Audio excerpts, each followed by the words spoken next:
Okay, we're gonna practice our indirect rein using just a halter and lead rope. Now, indirect rein is pushing opposite of the direction that you want our horses to go.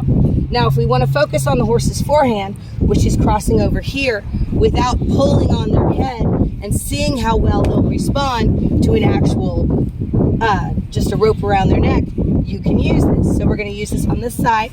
Right here where the neck meets is where you're going to lay it, and we're going to just put pressure on it.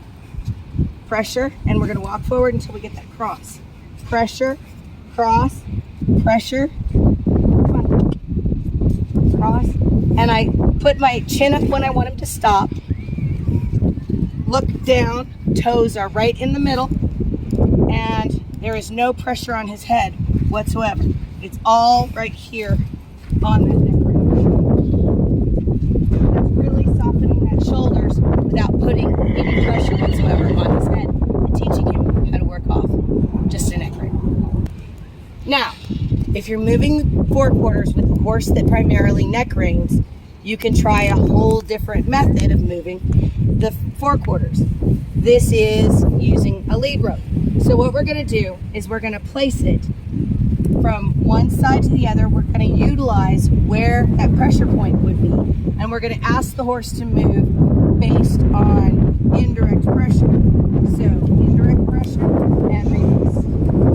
Indirect pressure, see I'm using that lead rope, and I release. So this is not using his head at all to move the forequarters. This is actually teaching him to do this with a neck rein command. There we go. And a good roping horse should know how to do this. There we go. And he's got the idea of how to neck rein using a lead rope. Thank you so much for joining me in today's video. And if you enjoyed the video, give us a like. And if you haven't already, please subscribe. And remember, to see more, check out our playlist.